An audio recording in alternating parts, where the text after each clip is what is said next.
Good morning. On my way to do what I do best. Cooked some steak and eggs this morning. I'm on a keto lifestyle, but I'm not. Meaning, I try to follow it in principles of more protein, less fat. No, sorry, more protein and fat, less carbs. But I fall short. I like lattes and I like French fries. Sorry. But if I eat carbs, I try to eat them before 2 o'clock. So that way I can digest them. And if I get hungry late at night, it's going to be protein. Even a steak, maybe.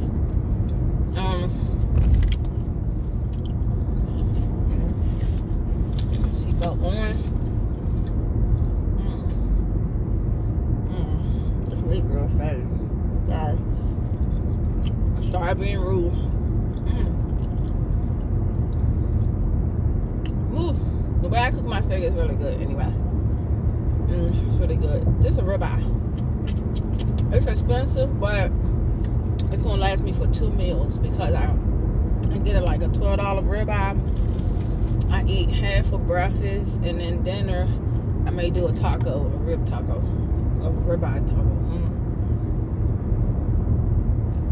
Hello, this is Lady L. Journeys in life, our lessons and journeys is what we want to share. So, talking to my brother yesterday, that the dynamic is that our mother left us when we was very young. One of my brothers, she left him at the hospital. My second brother, she took him to grandma, and me, she gave me to my father. Just wasn't ready to be a mom, I guess. I don't make excuses for her, but I try to find compassion. Life lesson. Don't judge. Just know that she brought you in this world. Yeah, my mother brought me in this world. She had the egg that was made just for me.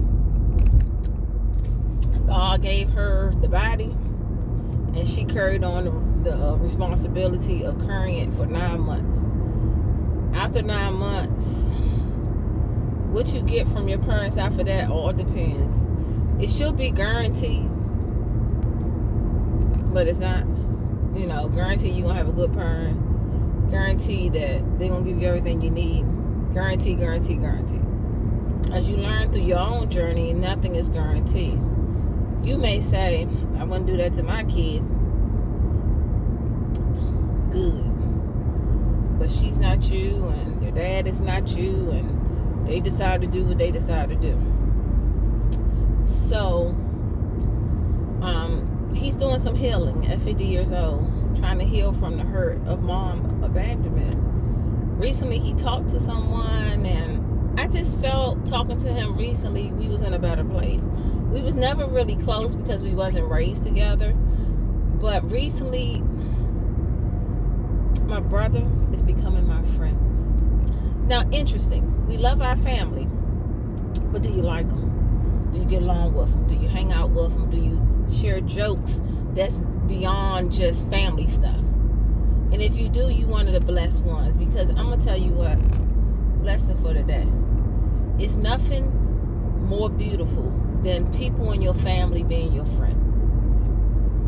It's a whole nother type of love. It's a whole type of different hangout when you have family members that you genuinely like.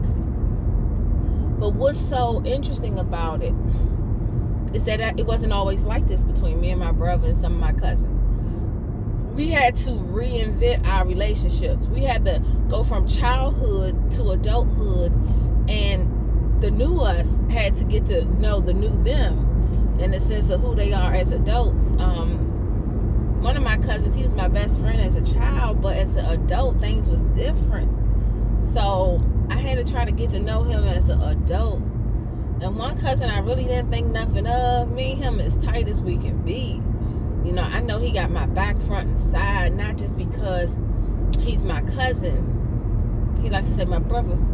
But because he respects me, he thinks I'm awesome. Like, he thinks I'm an awesome person. And when your own family can see you and they can say, oh God, you're an awesome person. Oh, you out here doing something. You got wisdom. It just feels good. So today, my lesson is make your family your friend.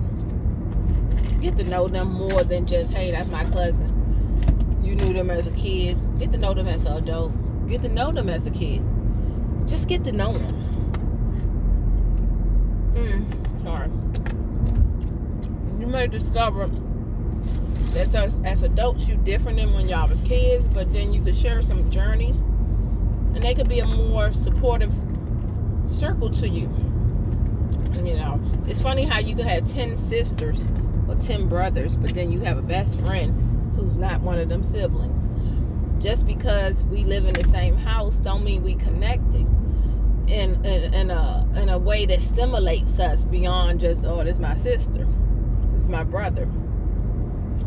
So I'm learning to try to reconnect with family on a friend level, so that I can't just say this is my third cousin. I can say this is my third cousin, but this is my friend. So family can be your friend, and that type of support, oh my God, is priceless. Sorry.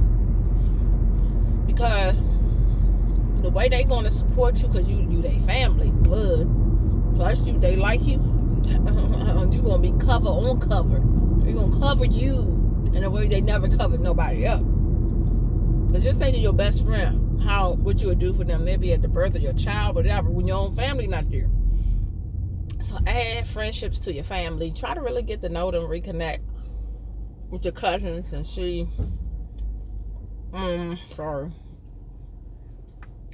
what y'all got in common, and go from there. Just a little advice from me to you. Sorry. So please subscribe to the channel, because we're gonna grow this. I'm going through this life journey, and things I'm going through, I'm gonna share with you, just because you won't feel that your thoughts and feelings are yours alone. Everyone's going through things with their family, hurt, pain, disappointment. You know what I learned recently? When I was able to forgive my mother, I think it started with the biggest hurt, my mother abandonment. When I was able to I don't even know if it was forgiveness, but I accept what she did, but I understood who she was in my life. She was my mother. I was able to make peace with her, and I was able to be a supportive person in her life. And once I did that, it's like everybody else I could get along with, because she was my biggest hurt. She was my biggest disappointment. You have to find that person in your family that's your biggest hurt and biggest disappointment, and make peace with them. And once you make peace with them, you will be able to make peace with everybody else in your family, in your life. People won't even get to you the same way, because the person who hurt you the most, you made peace with them. I'm not saying you, like my mom, she's my mother. It's a lot of things that I don't care about.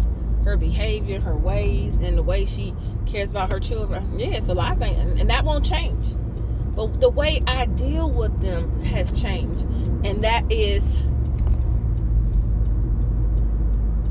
the change in this pot, in this pot of me. So it's not even about them, it's about you. So you change. They not going to change. They not going to change. They not going to change. But you have to change. So I'm driving, and I don't want to be doing this video by driving. So please subscribe to my channel. I did a video, I think this morning. I first woke up, put my little scarf on my head, protective style. Sometimes you just don't want to put the heat on it, and it's been growing back, so I'm thinking I'm gonna have ponytails soon. I'm gonna do hair. I'm gonna do my little makeup. I put a little stuff on, but not too much. But I can glam it up. About to go out here, do what I do. I'm supposed to see him later. I don't know if I am. We've been dating for a week, so I'm gonna put some of my dating videos on because I've been going through some stuff. I'm gonna talk about something that happened recently with someone I was dealing with, and just caution you to be careful who you deal with, because what you see maybe is not what you really see. You see what they want you to see. People do bring their representatives. So next video I think is going to be about people who bring their representative when they meet you and how to deal with them. Have a good day.